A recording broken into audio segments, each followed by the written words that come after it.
नमस्कार, जय भीम, नमो बुद्धा। आप सबको मेरा सलाम। जैसा कि आप लोगों को पता है, आज चुनाव प्रचार ख़त्म हो चुका है। कल आज जो चुनाव की और तैयारियां होती हैं, उसके साथ मैं अपने कार्यकर्ताओं से लगातार फ़ोन द्वारा, मैसेजेस द्वारा, व्हाट्सएप द्वारा सबसे संपर्क में हूं। और जैसा कि अब तक का चुनाव प्रचार रहा, आप सबका प्यार जो मिला है, मैंने ऐसे उम्मीद नहीं की थी कि इतना प्यार, इतना सम्मान मिलेगा मुझे। जिस तरीके से लोगों ने मुझे प्यार दिया है, सब समाज ने, कोई समाज हो, सब समाज ने। और अब तक का जो स्थिति लग रही है, तो सब समाज के देखने के साथ साथ चुनाव में लड़ाई में हमसे कोई है ही नहीं। जो भारतीय जनता पार्टी के प्रत्याशी हैं, वो भी बहुत ज़्यादा परेशान है। समाजवादी पार्टी के प्रत्याशी तो लड़ाई में ही नहीं है, उनसे तो कोई बात ही नहीं करनी है उस पर। जैसा कि आप लोगों को पता है, हम क्षेत्र में जा रहे हैं, जनता बदलाव चाहती है। बदलाव जो देखने को मिल रहा है लोगों को मेरे जाने से, उनको उम्मीद है एक कि अगर ये शख्स को हम विधायक बना लेते हैं तो अलीगंज के अंदर बदलाव होगा। उससे बौखलाहट में लोगों ने मेरे साथ कोई कमी नहीं रखी। जो विरोधी थे, मेरे ऊपर हमले कराए गए, मेरे ऊपर तरह तरह के षड्यंत्र रचे जा रहे हैं, लेकिन आप लोगों का साथ, प्यार और आशीर्वाद जो मिल रहा है, उनके आगे ये छोटी चीजें हैं बहुत। आपको पता है मेरे साथ जैथरा में किस प्रकार हमला कराया गया। लोगों ने मुझसे कहा कि आपने नेम्ड एप्लीकेशन क्यों नहीं दी, नेम्ड एफआईआर क्यों नहीं कराई। तो मैंने कहा, मैं बदलाव की राजनीति करने आया हूं, बदले की राजनीति नहीं करने आया। मैं बदलाव की राजनीति करने आया हूं।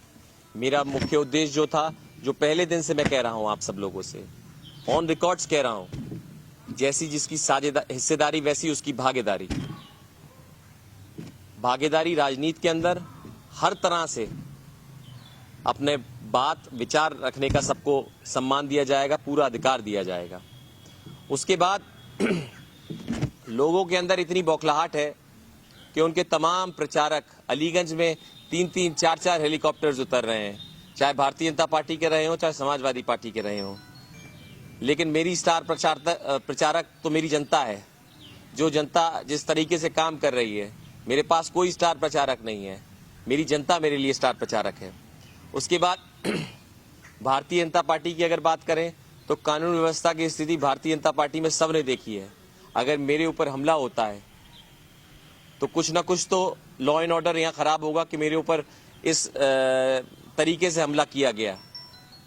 अगर हम बात करें लॉ एंड ऑर्डर की, तो हमारे साथ कितने दिन गुजरे हैं अभी। मेरे बड़े भाई आदरणीय संदीप गुप्ता जी के साथ जो हुआ, वो सबने देखा। हम अगर बात करें पुलिस प्रशासन की, तो पुलिस प्रशासन एक तरफा काम कर रहा है यहाँ पे। कल जब रोड शो निकाला गया, मेरे ऊपर एफआईआर कराई गई, मेरे और मेरे कार्यकर्ताओं के ऊपर। प्रशासन ने, आप ऑन रिकॉर्ड्स देख लो, पता कर लो कि प्रशासन ने किसी को नहीं रोका, सिर्फ बहुजन समाज पार्टी के लोगों को रोका गया। हम लोग तो पूरा पालन करना चाहते हैं। वो लोग कहते हैं कि आपने परमिशन नहीं ली थी, लेकिन परमिशन तो जो स्वतंत्र देव सिंह आए थे तब भी परमिशन नहीं थी। उसके बाद अगर हम बात करें समाजवादी पार्टी के लोगों की, समाजवादी पार्टी आज की डेट में तीसरे नंबर की पार्टी है अलीगंज विधानसभा के अंदर। और अब वो तरह तरह के पष्टंत्र अपना रहे हैं। जो बदलाव मैं आज लाना चाहता था, ये बदलाव 2012 में, अगर इस पष्टंत्र में लोग ना फंसते तो 2012 में ये बदलाव आया था, जब आदरणीय संघमित्रा मौर्य जी यहाँ से प्रत्याशी बनी थी। संघमित्रा मौर्य जी के साथ भी उन्होंने अफवाह फैलाई। जो हर समाज के चुनिंदा लोग होते हैं, जो हम जिन्हें कहेंगे दलाल, जो लोग हर समाज में पैसा लेके लोगों को अपना वोट बेचते हैं, वो 10-15 लोग उन्होंने संघमित्रा जी के समाज से भी उस समय दिखाने का प्रयास किया था कि शाक्य समाज जो है संघमित्रा जी को नहीं मिल रहा। अब थक हार के वो उसी पंचतंत्र का उपयोग कर रहे हैं कि चंद मुसलमान लोगों को उन्होंने अपने साथ कर लिया है। लेकिन मैं तो पहले से आप लोगों से कहता आ रहा हूं कि मैं ठेकेदारों के ऊपर नहीं हूं। मैं ठेकेदारी प्रथा खत्म करना चाहता हूं। हर आदमी से कहता हूं, हर मेरी स्पीच अगर आप लोगों ने सुनी होगी, उसमें देखा होगा कि मैं सीधा आप लोगों से कनेक्ट करना चाहता हूं। अगर आपको कभी भी मुझसे कोई काम है, कभी भी मुझसे मिलना है, तो आप सीधे आइए। आप लोगों के लिए हमेशा दिन रात 24/7 मैं आप लोगों के साथ खड़ा हूं। उसके बाद अगर हम बात करें चुनाव की, तो चुनाव में हर समाज का सम्मान जो मिल रहा है हमें, चाहे कोई समाज हो, चाहे ब्राह्मण समाज हो, चाहे शाक्य समाज हो, चाहे लोधी समाज हो, चाहे पाल समाज हो, पाल बघेल समाज हो, चाहे कठेरिया समाज हो, एससी में दिवाकर समाज हो, एससी में जाटव समाज हो, और मुस्लिम समाज का तो आप लोग जो ये अफवाह फैला रहे हैं ये भूल जाएं। और जो कुछ भी थोड़ा बहुत काट भी रहे थे ये, तो आपके आशीर्वाद से जब मेरी माँ ने, मेरी पत्नी ने उनके सामने जाके बात रखी तो उन्हें मानना पड़ा कि हम लोग गलत नहीं है, हम लोग सच्चाई के रास्ते पे, हम लोग बिल्कुल सही रास्ते पे चल रहे हैं। बस आप लोगों का सम्मान और आशीर्वाद चाहिए जो हमें मिल रहा है। किसी से डरने की जरूरत नहीं है, किसी से घबराने की जरूरत नहीं है। अपना वोट डालें, वोट प्रतिशत बढ़ाएं। लोग आपको उकसाएंगे, लेकिन एक मैं आप लोगों से हाथ जोड़ के निवेदन कर रहा हूं, किसी के भी उकसाने से मत वो होइएगा। आपको हर तरह से उत्तेजित किया जाएगा, किसी के उसमें उत्तेजित मत होइएगा। हमें वोट डालना है अपना। अगर कोई कुछ कह भी जाए तो एक बात जब्त कर जाइएगा। और अगर इसी तरह की भी कोई गड़बड़ी होती है, मैं प्रशासन से भी सहयोग की उम्मीद रखता हूं। अब तक प्रशासन ने सहयोग किया है और यही उम्मीद मैं फ्यूचर में भी रखता हूं प्रशासन से कि चुनाव पड़ने तक हम लोगों का सहयोग करें। अगर कोई भी सूचना आपको पर्याप्त होती है कि वहां धन का प्रयोग हो रहा है तो मुझे सूचित जरूर करें, क्योंकि अब लोग ये हारते जा रहे हैं, चाहे भारतीय जनता पार्टी के लोग हों, चाहे समाजवादी पार्टी के लोग हों, और ये लोग हारते जा रहे हैं, इसलिए परेशान हैं।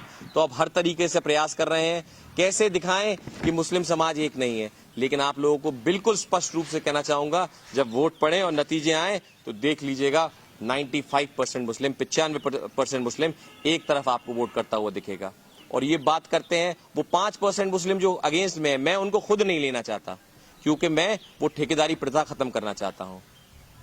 इसलिए और समाजवादी पार्टी के लोग बात करते हैं, मैं तो उनसे कहना चाहता हूं कि आपने खूब, समाजवादी पार्टी के नेता ने प्रयास किया कि हम अपने राष्ट्रीय अध्यक्ष जी का कार्यक्रम, अखिलेश यादव जी का कार्यक्रम लगवा लें, लेकिन अलीगंज क्यों नहीं आए?